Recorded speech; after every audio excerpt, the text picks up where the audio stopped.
Hi friends, welcome to Ambika சமையல். இந்த வீடியோவில் வந்து தக்காளி சாதம் எப்படி செய்கிறதுன்னு பார்க்கலாம்.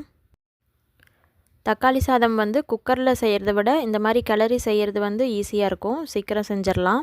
இப்போ எப்படி செய்கிறதுன்னு பார்த்துடலாம்.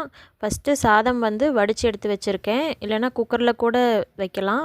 ஆனால் சாப்பாடு வந்து குலையாமல் உதிரியாக இருக்கிற மாதிரி பார்த்துக்கோங்க. அடுத்து ஒரு பேனில் வந்து 2 டேபிள் ஸ்பூன் ஆயில் ஊற்றிக்கோங்க.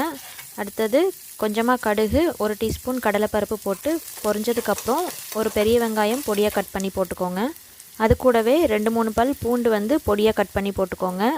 கொஞ்சமாக கருவேப்பிலை, ஒரு பச்சை மிளகா போட்டுக்கோங்க. வெங்காயம் பூண்டு ஓரளவுக்கு வதங்கினதுக்கப்புறம் 2 பெரிய தக்காளி நல்லா பழுத்தது, அதை வந்து பொடியாக கட் பண்ணி போட்டிருக்கேன். தக்காளி போட்டு வதக்கி விட்டுட்டு அது கூடவே கொஞ்சமாக உப்பு போட்டுருங்க. அப்போ தான் வந்து சீக்கிரமாக குழஞ்சி வெந்து வரும் தக்காளி.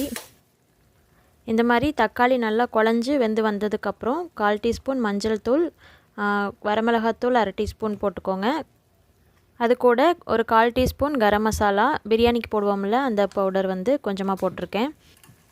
இப்போ இந்த மசாலா எல்லாமே நல்லா மிக்ஸ் ஆகிற மாதிரி மிக்ஸ் பண்ணிவிட்டு உப்பு கரெக்டாக இருக்கான்னு செக் பண்ணி பார்த்துக்கோங்க. பத்தலைனா போட்டுட்டு கொஞ்சமாக அதில் தண்ணி விட்டு மிக்ஸ் பண்ணி விடுங்க.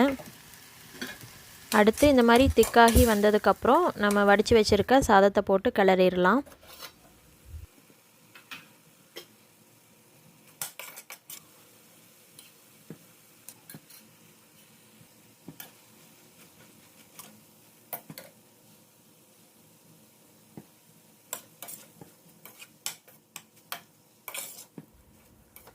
லாஸ்ட்டாக கொத்தமல்லி தழை பொடியாக கட் பண்ணி போட்டுக்கோங்க. அதோடய ஃப்ளேவர் வந்து நல்லாயிருக்கும்.